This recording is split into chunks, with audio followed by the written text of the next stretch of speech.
Have you ever noticed that some people can control others without saying a word? They don't chase, they don't explain, they simply withdraw, and suddenly everyone scrambles to get closer. It's not magic, it's the power of retreat. Most people never learn to harness it. This isn't about playing games, it's about understanding a fundamental truth of human psychology. We value what becomes less available. When you're always present, always responding, always helping, always giving your energy, people start taking your presence for granted. It becomes expected rather than appreciated. But something powerful happens when you stop being so available. The dynamic shifts. Those who barely noticed you suddenly feel your absence. Those who took advantage begin to wonder if they've gone too far. The energy you freely gave now becomes something they must earn. This is where the real shift begins. Like the moment before you hit send or before you speak, that pause holds more power than you think. It's the moment you don't react, the breath you take instead of the answer you give. In that silence, something shifts. What if silence was your strategy? You've been taught that power is loud, but the truth is, silence rearranges the room. It disrupts the dynamic. When you stop feeding the cycle with your energy, the cycle starves. Take something small, like a group chat. You usually reply instantly, always available, always explaining. But one day you don't. You leave the message unread. You don't justify, you don't explain. Suddenly people notice. They ask, "Is everything okay?" Your silence becomes a signal. They feel your energy withdraw, your presence fade. And just like that, the power balances without a single word. You don't need to argue to make your point. You don't need to justify your feelings to validate them. Sometimes, the most powerful thing you can do is nothing at all. There's a silent transaction in every relationship you've ever had, and you might not even know you're in it. It's not just about connection, it's about access. Emotional access, the version of you people rely on for comfort, for reaction, for absorption. The fixer, the soother, the one who explodes on schedule then apologizes to keep the peace. You think you're just being yourself, but are you? Or are you performing the version of you that keeps things stable? The truth is, they're not connecting with you. They're connecting with your pattern, with the emotional predictability you've trained into the relationship. They know when you'll cave, when you'll surrender, when you'll crack a joke to avoid the edge of truth. That's not intimacy, it's programming. And the more reliable your reactions, the more control you surrender. It's not always intentional, but it's always effective. The moment someone knows exactly which button to press for a reaction, it's not connection, it's control. Now imagine this, they bait you like they always do, but this time you don't react. No defense, no frustration, just silence. Watch what happens. They stumble. The script collapses because you've broken the loop. In that gap, you reclaim your power. See who they're really after, not your love, but your reaction. That's the emotional currency they've learned to spend. The moment you stop reacting, your identity and value begin to shift, not in their eyes, but in yours. Because they don't fear your anger, they fear your neutrality. They don't fear your voice, they fear the silence where their power once lived. Once you stop playing the role they've assigned you, they no longer know who they're dealing with. Good. That means you're finally meeting the real you. Let's be honest, most people don't respect your time. Not really. They respect your availability, your access, your utility. But your time, your sacred, finite, never reclaimable time, that's rarely considered because society has taught people to expect your energy like a subscription service. And you've been trained to auto-renew every day, every hour, every moment, agreeing without checking what you have left to give. Here's a deeper truth. Your time is the currency of your soul. Every time you spend it on someone else's chaos instead of your own alignment, you're bankrupting yourself in ways no one can see. You cancel your evening, the one night your nervous system begged for rest, a bath, a book, some emptiness. Instead, you pick up the phone, drama again. You nod, you hold space, you shrink. When it's over, they feel better, but you're vibrating at a lower frequency. You've traded your peace for proximity once again. Think of your body as energy. Every thought, every emotion, every boundary you set or don't set emits a vibrational signature. High frequencies like joy, clarity, and self-respect, low frequencies like guilt, resentment, and depletion. Every time you force a yes, you lower your vibration, not figuratively, but energetically. You're tuning yourself to someone else's chaos pattern. The more you do it, the more your field adapts. You start attracting people who expect that version of you, the overly available, boundary-less version. They don't even realize they're doing it. They're just sinking into the frequency you're broadcasting. Here's the spiritual trap. You start thinking depletion is loving, that giving yourself up is kindness, that sacrifice is some noble virtue. It's not. Every time you say yes to something your soul rejects, you fracture your alignment. Fractured alignment becomes chronic emotional, mental, even physical imbalance. That's when burnout arrives, the hollow, numb exhaustion of living a life that doesn't even feel like yours. Yet most people won't ask how much it cost you to show up for them. They'll just assume you have it to give. Why? Because we live in a culture where people feel entitled to your time, but rarely respect it. So here's a reminder, you don't owe anyone an explanation for protecting your energy. Your peace doesn't need a permit. Your frequency doesn't need to lower just to make others comfortable in their chaos. You weren't born to be emotionally available on demand. You were born to tune into your soul's resonance. And here's the heaviest truth, your time here is finite. You can't extend it by pleasing people. Every hour spent in resentment is an hour you'll never get back. Your life isn't an infinite stockpile of next times. It's happening right now, this moment. So the question isn't just who you're trying to keep, but what part of yourself you're losing in the process. Stop asking, will they still love me if I say no? Start asking, will I still love myself if I keep saying yes? Because your soul isn't here to burn out, it's here to expand. And you don't expand by shrinking, you expand by honoring the frequency of your truth, no matter how inconvenient it is to others. So let them adjust or let them go. You have a life to live, a life that actually feels like yours. Being overly available is one of the subtlest forms of self-erasure. When people love what you provide more than who you are, it creates an illusion of closeness, a surface warmth that's hollow inside. You show up, you support, you soothe their chaos, and for a moment, it feels like connection. But beneath that transaction is something quieter, something more unsettling. They're not holding you, they're holding your function. Maybe you've become so good at being useful that no one ever had to ask who you are beneath all that help. Maybe they never noticed. Maybe you didn't either. This is how it starts. At first, it looks like love. It sounds like gratitude. It moves like trust. But it's not love, it's utility. The longer you play the rescuer, the more people forget you have your own wounds.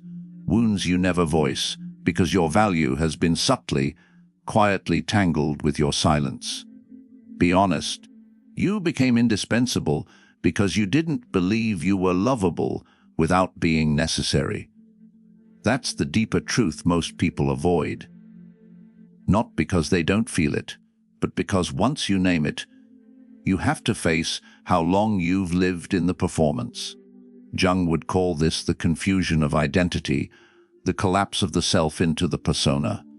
The mask you create to navigate social expectations. It's not born from manipulation, it's born from protection.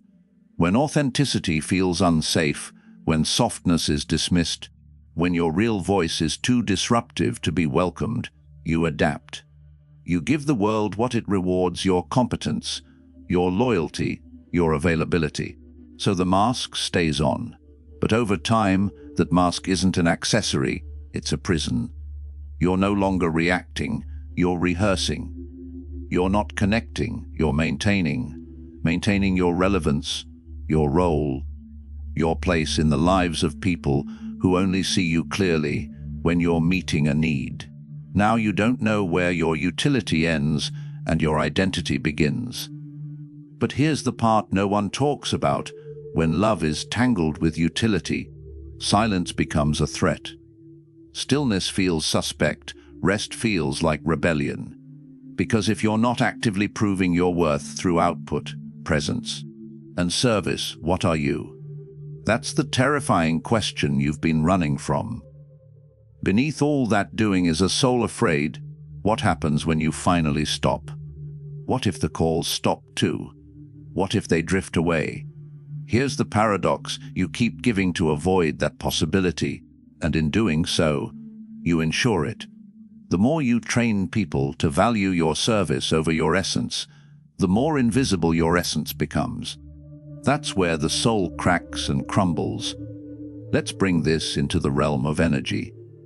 When you offer your emotional labor as a form of identity, your energy field thins.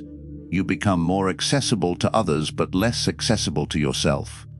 You give away your bandwidth piece by piece. A response here, a fix there, a shoulder, a call, a rescue, until the signal of your own frequency becomes faint and unstable. You're not gone. You've just become harder to locate in your own life. That's what happens when utility becomes your currency. You keep broadcasting it until there's nothing left to spend on your own needs. When you finally look up, you're surrounded by people but profoundly alone, not because they failed you, but because you taught them to love your mask. You're generous, but you're also afraid. Afraid of letting people down, afraid of being ordinary, afraid that if you stop being extraordinary in what you give, you'll become forgettable in who you are. But utility isn't love. It's just the most socially accepted form of self-abandonment. Jung would add that the longer you over-identify with your persona, the larger your shadow grows. The parts of you that are tired, angry, bitter, depleted, they don't disappear. They accumulate, they wait, and eventually they show up, not to destroy you, but to quietly ask, what's left if you stop performing? You're not infinite, and pretending you are is a slow soul death. You deserve to be loved in your stillness, in your refusal, in your silence, in your absence. The people who only show up for the version of you that fixes everything aren't your people. The ones who stay when you rest, those are the ones who see you, the ones who make love safe again. So here's the invitation: take off the mask, withdraw the performance, and see who stays and truly cares about you. Not to punish, but to protect what's left, to restore the parts of you that never needed to be earned in the first place. You're not here to be a utility. You're not here to be accessed on demand. You're not here to keep proving you matter. You're here to exist fully, imperfectly, unapologetically. Those who can hold that aren't threatened when you stop giving. They're grateful when you start being yourself, because that's where real connection begins, not in what you do, but in who you are. When the performance finally ends, your power doesn't always leave you in loud, dramatic exits. Most of the time, it leaks out quietly, through unchecked reactions, petty arguments, triggers that don't deserve your fire, and the slow drip of emotional overload. You don't notice it at first because it feels justified. You argue for hours online, defending a point you forgot you even cared about. You send 5 paragraphs to someone who never listens. You wake up rehearsing a confrontation that hasn't happened, and by noon, your chest is tight and your brain feels like static. Then you wonder, why do I feel so heavy? Why am I so exhausted? The answer is simple. Every overreaction is a power outage in your inner system. Jung understood this long before social media turned every thought into a performance. He saw the psyche not as a filing cabinet of thoughts, but as a living flow, an energy system constantly managing where attention goes, where emotions pool, where power leaks or is retained. When you react on impulse without pause or reflection, you divert that energy from your higher functions. You feed noise instead of signal. You empower your shadow instead of your center. Reacting feels like motion, but it's often just motion sickness. The truth most people don't want to face is that you can be right and still lose. You can win an argument, have the last word, dismantle someone's logic, and still feel drained, disoriented, and disconnected afterward. Why? Because the energy you spent wasn't an investment. It was an emotional expense with no return. You don't gain power by reacting. You gain power by choosing what's worth responding to. That's where discipline comes in.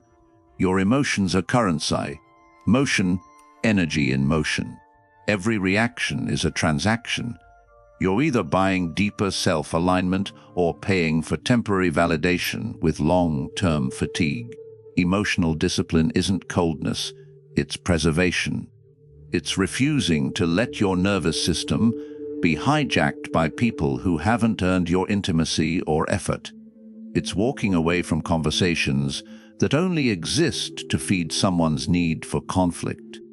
It's staying silent in the face of provocation, not because you have nothing to say, but because you know they won't hear it. It's realizing that not every invitation to battle is worth attending. Some are traps disguised as dialogue. Some are voids that consume whatever light you throw into them. Avoiding reaction doesn't mean suppressing truth. It means refining its expression. It means learning to feel everything, but only transmit selectively. It means honoring your emotional world without turning it into public currency. Not every part of you deserves to be shared. Not every feeling needs to be externalized. Some things should be witnessed by you alone in stillness, without applause or opposition.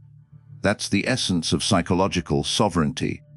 No longer needing the external world to validate what your inner world already knows.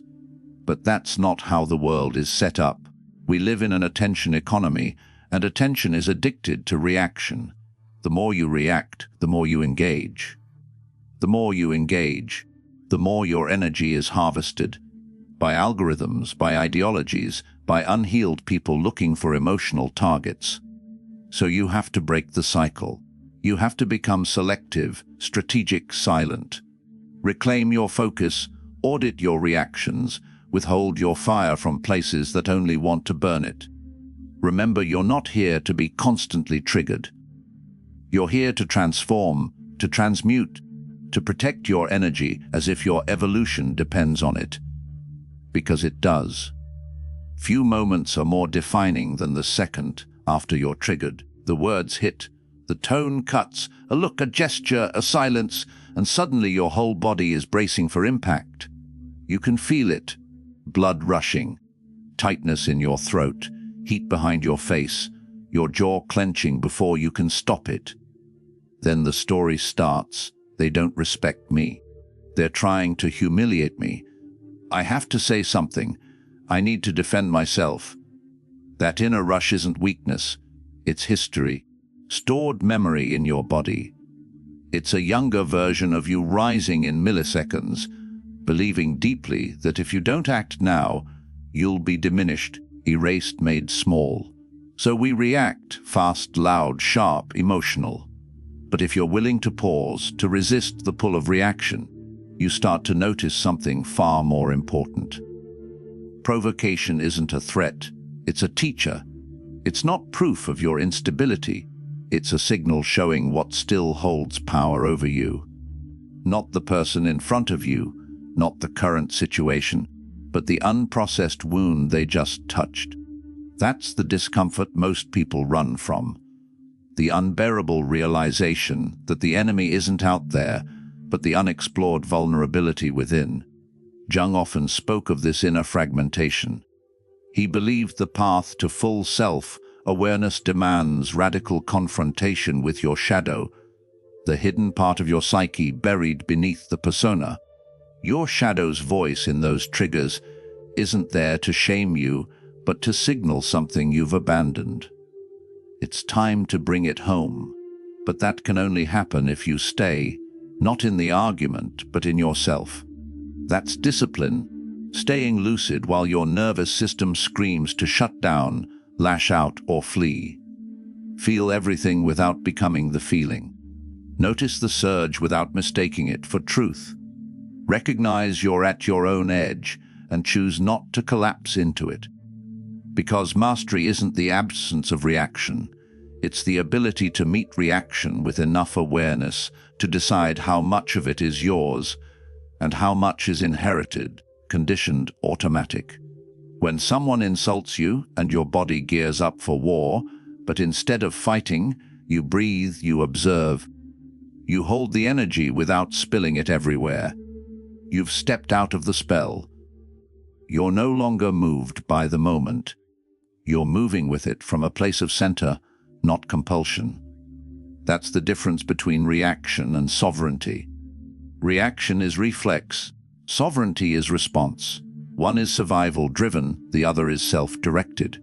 Yes, it's hard. It requires you to feel what you've spent a lifetime avoiding: helplessness, abandonment, invalidation, betrayal. Whatever the original wound, provocation will find it. If you let it, provocation will drive you. But if you learn to sit with it, sit with the shame, the anger, the rejection long enough to see it, you take its power away. You're no longer the servant of the pattern, you're the witness, the container, the presence that holds energy without becoming the explosion. In that moment, you reclaim what no external validation can give you: choice. The choice to speak with intention or say nothing at all. The choice to hold your center or let it be hijacked. The choice to act from alignment instead of reaction. Feeling triggered is inevitable, but letting that trigger define your reality is optional. It's not about being unaffected. It's about being aware enough to know when old wounds are steering the ship and awake enough to take the wheel back. This is the real work. Not avoiding conflict, not pretending you're healed, but practicing presence in the hardest moments to stay whole. You don't have to fight every battle that reminds you of your past. You don't have to explain your worth to people committed to misunderstanding it. You don't have to match the energy of provocation. Sometimes the most radical thing you can do is nothing. No defense, no performance, just stillness. That stillness says, I know who I am, and this doesn't define it. Because real power isn't loud. Real power is steady. It's the weight that isn't disturbed by the noise that once destabilized you. This is when you realize provocation no longer controls you. You control it. That's not avoidance, it's evolution. If you want to measure your true freedom, don't look at how you feel when life is smooth. Look at who you become when provoked, because the path to sovereignty isn't paved with perfection. It's built in the fire, with the breath you take when you want to scream, the silence you choose when you could dominate, the inner stillness you build when everything in you wants to shatter. That's how you meet yourself. That's how you reclaim your power. Sometimes people look at you and they don't see you at all. They're seeing a version of you shaped not by presence or curiosity, but by projection. Their unresolved stories, unmet needs, and hidden fears disguised as expectations. If you've spent your life being agreeable, adapting, or emotionally fluent, You might have become the perfect screen, not because you asked to be one, but because survival taught you to bend to what people want before you knew what you needed. You learned early to read the room, to anticipate, absorb, and adjust, to sense between the words, to stay ahead of disappointment, to earn closeness by becoming whatever they needed you to be. That's not love. It's a performance of worth. Because when people engage with your projection, they're not connecting with your being. They're relating to your utility, to the image of you that validates their worldview, to the version of you that doesn't disrupt their illusions, to the archetype they've cast you into to soothe something in them. You become the helper, the strong one, the calm one, the reliable one, the one who doesn't need much. As long as you play the role, the relationship seems to work. But when you shift, when you go silent instead of soothing, when you say no instead of accommodating, suddenly the energy changes. You're no longer easy, no longer convenient. You've broken the projection. In a system where your compliance is mistaken for character, your truth will be seen as betrayal, not because it's wrong, but because it threatens the balance of control. It exposes the reality that the relationship wasn't truly mutual. It was conditional on your ability to stay in frame. Jung taught that projection is an unconscious process. People place the parts of themselves they can't hold, wounds, idealizations, shame, onto others. They do it automatically, and if you're not aware, you'll mistake being idealized for being loved. But it's not the same. Love is rooted in understanding, projection is rooted in need. One liberates, the other demands your compliance. The danger of projection isn't just misperception. It's the psychological erosion that happens when your identity is reduced to a single dimension. You become a symbol, a role, a function in someone else's emotional economy. That's where it becomes manipulation. You're praised when you stay in role, validated when you sacrifice, rewarded for silence, admired for compliance. But the moment you reclaim your time, energy or autonomy, the people who once loved you turn cold, passive-aggressive, critical, or even hostile. They withdraw affection to maneuver you back into place. They call you selfish, changed, ungrateful, not because you did anything wrong, but because they lost control of the character you were cast to play. Many people feel that shift and fold. They shrink back into the script because losing belonging, even false belonging, can feel scarier than losing themselves. But at some point, often after repeated emotional burnout, you realize maintaining the performance costs far more than walking off the stage. That's the moment the mask falls, the moment you step out of the projection and allow yourself to be unrecognizable to those who only loved the idea of you. Yes, they might leave, but something else happens too. The projection collapses, and with it, the manipulative dynamic dies. Because manipulation requires predictability, it needs your consent, even if it's silent or conditioned. It depends on your willingness to play your part, even if it costs you your peace. But the moment you stop performing, you become unpredictable, not in an erratic way, but in a self-possessed way. You're no longer readable through their past lens, no longer moldable by guilt, no longer bendable under pressure. This new version of you, the one who doesn't automatically say yes, who doesn't trade boundaries for belonging, this version confounds people who never saw you clearly to begin with. But that confusion is sacred. It means you're no longer playing the role. You're becoming a person, a full, multidimensional, emotionally honest being, no longer bending to stay digestible. This isn't rebellion, it's reclamation. You're not here to be interpreted. You're here to be witnessed. Those who can't, those who refuse, were never connected to you, only to their projection of you. So let the roles fall. Let the applause fade. Let the version of you that existed for others' comfort dissolve, and in its place, let something quieter, truer, and far more powerful emerge. You, the one who no longer participates in your own erasure. You, the one who's no longer afraid of being misunderstood. You, the one who'd rather be real than revered. You, the one who's free. Chosen silence with awareness isn't retreat, it's reclamation. Jung said that everything that irritates us about others can lead us to an understanding of ourselves. But he also knew not every conflict is worth engaging, especially when it's designed to provoke your reaction rather than your growth. When someone tries to bait you through criticism, distortion, or acting out, they're often not talking to you at all. They're talking to the image they've projected onto you. If you react without awareness, you confirm the role they've unconsciously assigned you. That's the trap. Silence breaks that spell. It collapses the loop. It confronts the manipulative dynamic, not with retaliation, but with absence, a void of energy where reaction once lived. That absence forces the projection to crumble under its own weight. That's why silence threatens those who seek control. Without your participation, their story has no co-author, their strategy has no target, their projection has no anchor. Standing in silence when your buttons are pushed isn't spiritual avoidance. It's psychological mastery. It's individuation in action, Jung's term for becoming whole. It requires you to step out of roles imposed by others and resist the urge to collapse into reaction just because the story demands it.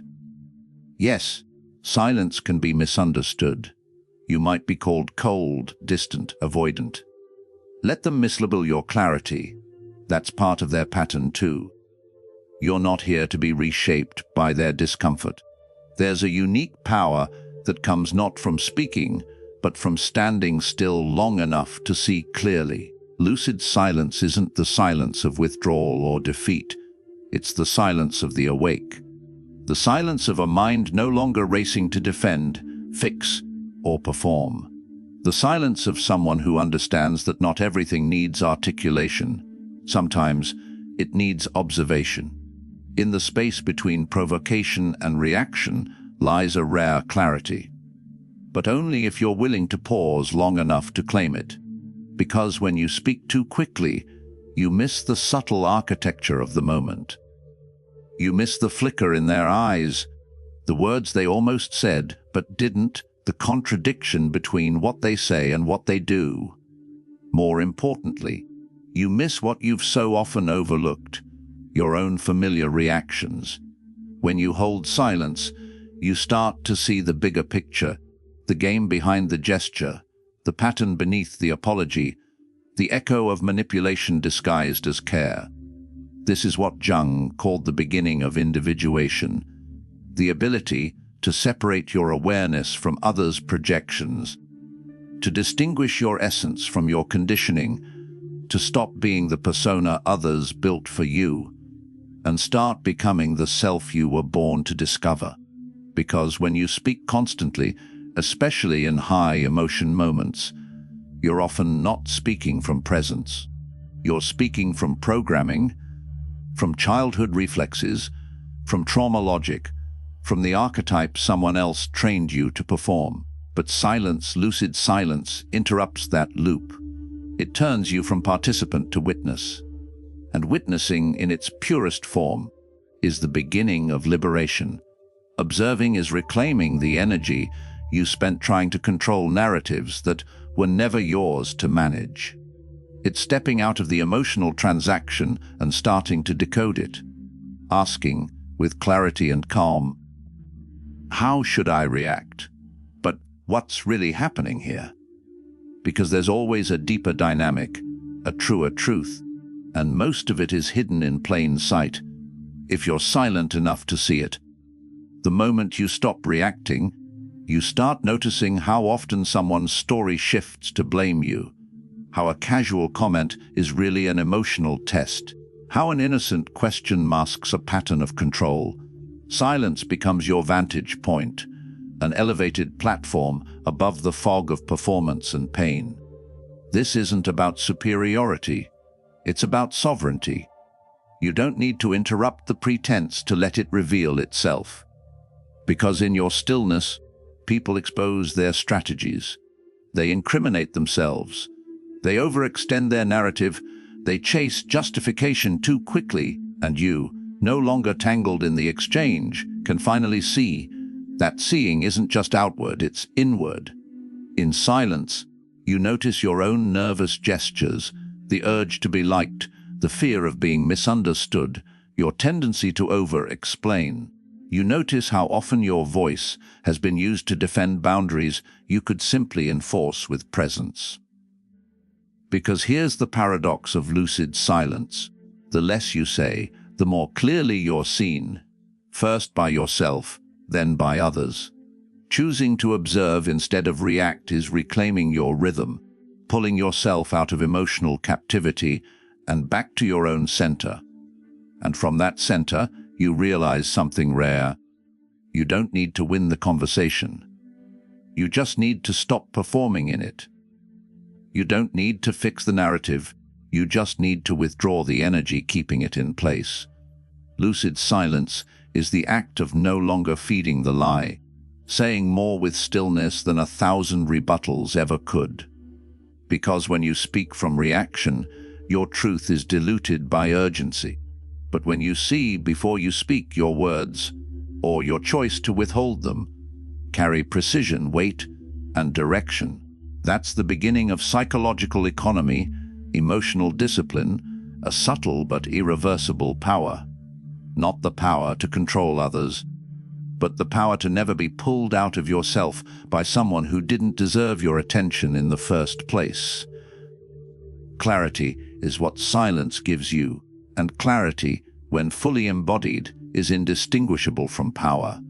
But speaking your truth doesn't always bring power. Sometimes it exhausts, especially when your words fall on ears that aren't truly listening. We often think sharing is always right, that if we explain clearly, we'll be understood, that if we speak from the heart, others will respond with care. But the truth is, not everyone is ready or willing to receive what you reveal. Giving your truth to the wrong people can leave you feeling more misunderstood, frustrated, and alone than before. Every time you speak about your needs, your boundaries, your journey, you're offering more than information. You're giving a piece of yourself. That comes at a cost: emotional energy, mental clarity, vulnerability. So the question is, are you investing your voice where it matters, or are you depleting it where it's wasted? Jung spoke of the danger of sharing parts of yourself with those who only see you through their projections. That means they're not really listening to you. They're listening through the filter of their story, assumptions, and expectations. When someone's mind has already decided who you are, even your clearest words can't reach them. That's why explaining yourself to people who consistently twist your meaning isn't communication. It's damage control. You don't owe anyone a step-by-step breakdown of your decisions. You don't have to justify your boundaries. You don't have to defend your peace to someone who benefits from your confusion. You have the right to be selective with your truth. It's about protecting your energy.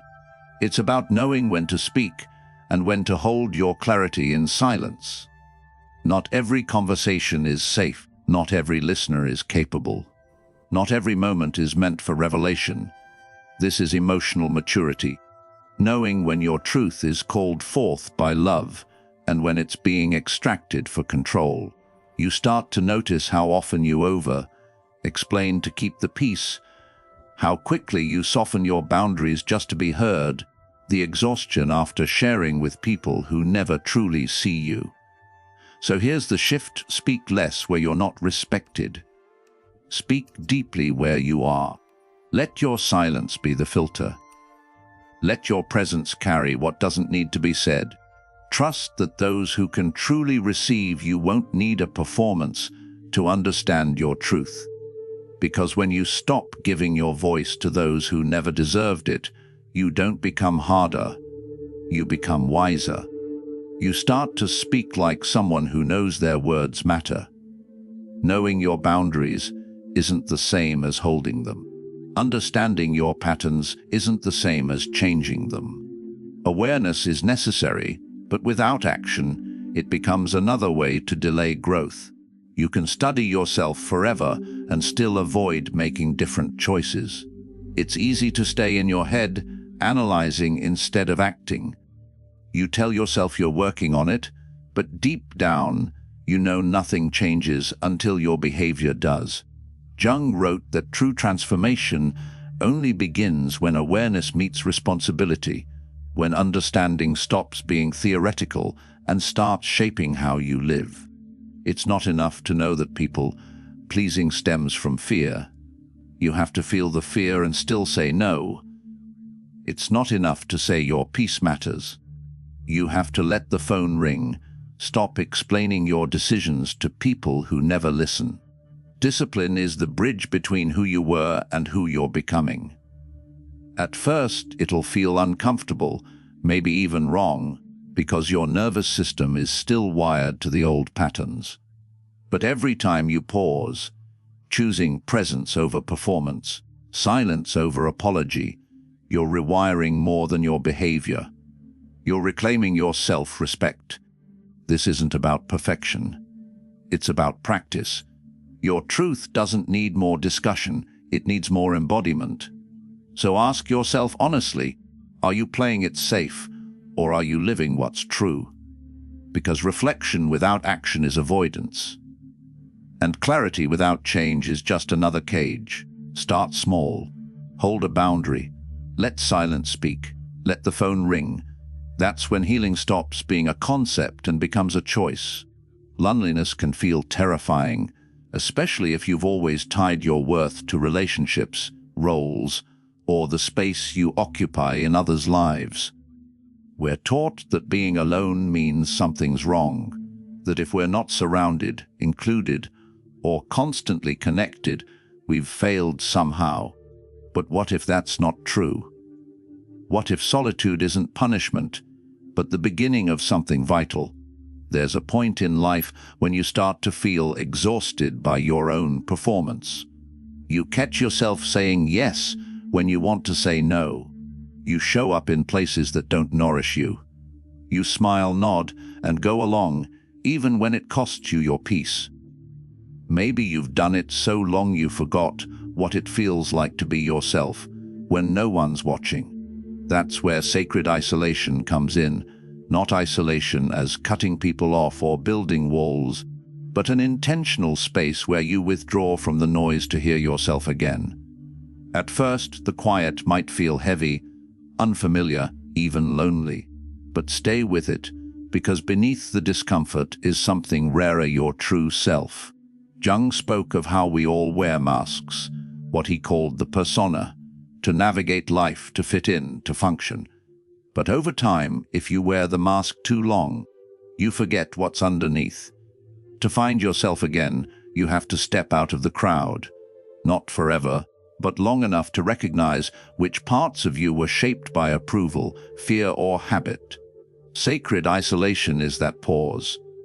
It's when you stop performing, when you stop being who everyone else needs you to be, and you start remembering who you are when no one needs anything from you. You start to enjoy your own company. You choose rest over obligation. You say no without guilt. You sit in silence and realize you're not alone. You're at peace. From that space, something powerful happens. You start rebuilding your life around your truth, not others' expectations. You stop needing constant validation. You stop chasing closeness that leaves you empty. You start choosing what feels authentic, even if it's quiet, even if it's small. Because sacred isolation doesn't disconnect you. It makes you whole. Sometimes withdrawal isn't rejection. It's remembrance, reclamation, a return home to yourself. And once you do that, you stop looking for yourself in others. You carry yourself everywhere. Letting go can feel like grief, but sometimes it's not loss, it's liberation. Not a goodbye to something beautiful, but an escape from something breaking you in slow, subtle ways. When we distance ourselves from someone, our first instinct is often guilt. We wonder if we're being unfair, too sensitive, too cold. But look closer. Ask yourself honestly, are you grieving the person, or are you finally detoxing from the chaos they brought into your life? Not every connection nourishes. Some deplete, disorient, even addict. You feel responsible for their emotions. You manage their moods like walking a tightrope. You leave conversations feeling more confused than clear. It's easy to mistake that intensity for depth, but emotional chaos isn't intimacy. It's instability disguised as closeness. Walking away from it doesn't make you cold. It makes you clear. You might not realize the weight until it's gone. But one day, after you've put distance between you and the person who always pulled you into their storm, you'll feel it. Peace, not the dramatic kind, but the quiet kind. You stop overthinking. You stop rehearsing conversations. You stop trying to fix something that was never yours to carry. That's when the truth hits. What you feared losing was actually what was holding you back. Jung said, "Until you make the unconscious conscious, it will direct your life, and you will call it fate." Unchecked emotional chaos becomes a pattern we call normal. But once you step out, once you give yourself space, you see it for what it is, a cycle, not a connection. Emotional detachment doesn't mean you stop caring. It means you stop clinging to what hurts. It's not about building walls. It's about building boundaries that protect your energy, your clarity, your growth. Yes, it might feel like something precious is ending at first. But what's really ending is the version of you that believed you had to stay in pain to maintain connection. What comes next is power. When you stop needing people who dysregulate your nervous system, you start trusting yourself again. Your inner world grows quieter, your mind steadier, your heart lighter. Sometimes what feels like loss is just clarity taking the place where chaos once lived. Something shifts when you stop giving your energy to what depletes you. A quiet power returns, not loud, not dramatic, but undeniable. It shows up in how you walk, how you speak, how you hold space for yourself without asking permission. This is the rebirth of the self, not the self you built to survive, not the one you perform to be accepted, but the one that's been waiting beneath it all, whole, true, undisturbed by the noise. You don't find this self by adding more. You find it by subtracting your energy from what depletes, subtracting your attention from false roles, letting what's dead die. Rebirth begins when you stop tolerating, not just in relationships or careers, but in how you speak to yourself, how you endure disrespect, how you justify what hurts because you're used to the pain. You start to see how much of your life was shaped by fear disguised. Fear of being too much, not enough, misunderstood, left behind. Once you stop feeding that fear, something else starts to grow, a self that doesn't chase, doesn't perform, doesn't explain. Jung called this individuation, the unfolding of your truest form, not contingent on who the world said you should be, but who you are when the noise falls away.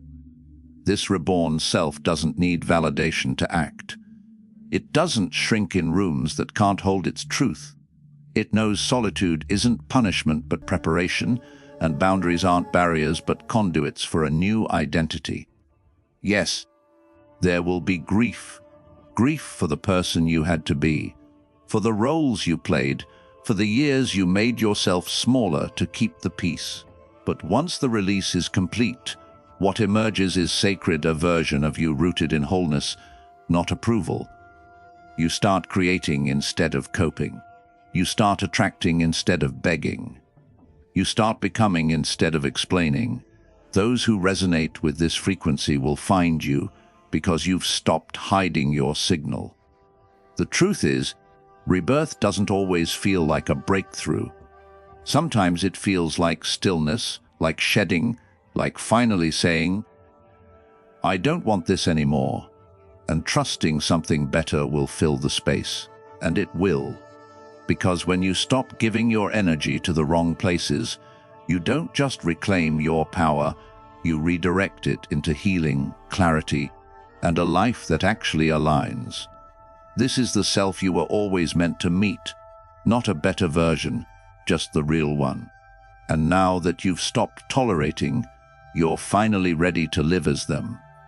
If this resonates deeply, if you've stopped shrinking, stopped explaining, stopped tolerating, let this be the start of your return. I send a free weekly newsletter with more content like this, raw and designed to bring you back to yourself.